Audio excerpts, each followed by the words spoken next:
Hello viewers, আমরা আজকে এখন থেকে দেখব অটোক্যাড 2015। এখান থেকে আমরা দেখব যে অটোক্যাড থেকে আমরা কীভাবে 2D এবং 3Dতে ড্রয়িং করতে পারি।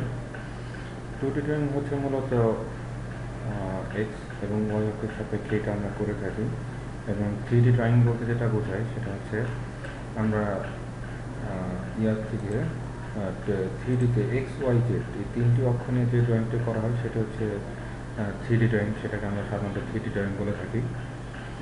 আমাদের অটোক্যাডটি শুরু হচ্ছে। অটোক্যাডে ঢোকার পর আমাদের প্রথম যে পেজটি আসবে সেটি হচ্ছে এই পেজটি। এখানে আমরা অনেক কিছু দেখতে পাচ্ছি।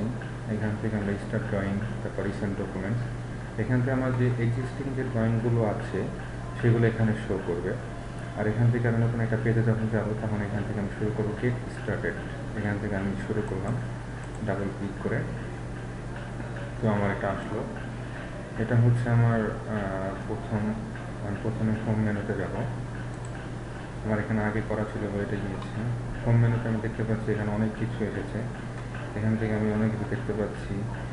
যেমন আমি যদি বাম দিক থেকে যদি দেখা শুরু করি, তাহলে আমার ফার্স্ট সেটি হচ্ছে এর মতো করে এখানে আছে new, open, save as, export, publish, print, drawing utilities এবং ক্লোজ। তো আমি এক একটা করে দেখি কোনটার ভিতরে আমরা কী পাবো। নিউটার ভিতরে যদি আমরা ফার্স্টে যদি আমরা এখানে মাউস বাটনটা রাখি, তাহলে এখানে আমার এক্সিস্টিং যে আগের যে ড্রয়িংগুলো করা ছিল সেখানে এখন দেখাবে, এবং আপনারা দেখতে পাচ্ছেন যে এবং আমি যে ড্রয়িংটি করেছিলাম সেই ড্রয়িংটি দেখাচ্ছে এখানে, এবং সেই ড্রয়িংয়ের এবং ইউটিলিটিসগুলো, প্রপার্টিস সবই এখানে দেখাচ্ছে।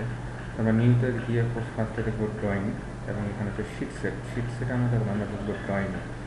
স্টার্টে new drawing with selected drawing template file. অর্থাৎ আমরা যদি নতুন কোনো ড্রয়িং শুরু করি তাহলে এখান থেকে আমরা দিতে পারি। তারপরে ওপেন। আমার যদি এক্সিস্টিং যদি আগের কোনো ড্রয়িং যদি থেকে থাকে বা স্যাম্পল ফাইল বা যেটা আমি থাকি এই অটোক্যাড 2015-এ, এখানে অনেকগুলো স্যাম্পল ফাইল আছে। এখানে ইনস্টল স্যাম্পল ফাইল হচ্ছে online sample file. Install sample file বলতে আমরা যে জিনিসটা বলি সেটা হচ্ছে আমার যেটি ইনস্টল করা আছে, যে অটোক্যাডটা আমার ইনস্টল করা 2015, এটির ভিতরে আমার অনেকগুলি স্যাম্পল ফাইল রয়েছে। আমি সেগুলো ইচ্ছা করলে বের করে দেখতে পারি এবং ওখান থেকে এডিট করে আমি কাজ করতে পারি। তো যাই হোক, সেভ অ্যাজ এটি মূলত খুবই ইম্পর্টেন্ট একটা জিনিস, যে আমার ড্রয়িংগুলো যাতে সময় মতো সুন্দর করে যাতে সেভ করতে পারি, এটা আমার খুবই দরকার একটি টুলস। তো আমরা এরপরে দেখবো এক্সপোর্ট। আমরা ড্রয়িং মূলত করার পরে যে ক্লায়েন্টকে যে ড্রয়িংগুলো দেই সেগুলো আমরা দেখা গেছে এখান থেকেই পিডিএফ করেই সাধারণত সবচেয়ে বেশি দিই। এখান থেকে কোনো ড্রয়িং এক্সপোর্ট করে পিডিএফ করাটাই এখানে আমরা করি, এখান থেকে করে সবচেয়ে বেশি দিই। তারপর হচ্ছে পাবলিশ। আমি যদি কোনো ড্রয়িং যদি ইমেল করে যদি পাঠাতে চাই সেটা এখান থেকে আমি ডিরেক্টলি পাঠিয়ে দিতে পারি। তারপর আসছে আমার প্রিন্ট।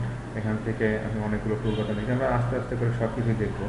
প্লট, ব্যাচ প্লট, প্লটের review, view plotter, public details, page set up, আমরা আস্তে আস্তে করে ভিতরে সব কিছুই রয়েছে। আমরা জাস্ট একটু পরিচয়ের মাধ্যমে দেখলাম এখানে কি কি রয়েছে।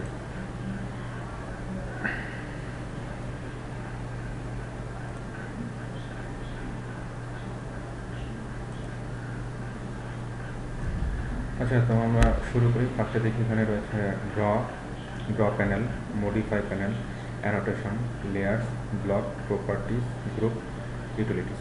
আচ্ছা, আমি আগে একটা কথা বলে নিই। আমাদের ফার্স্টে এখানে বার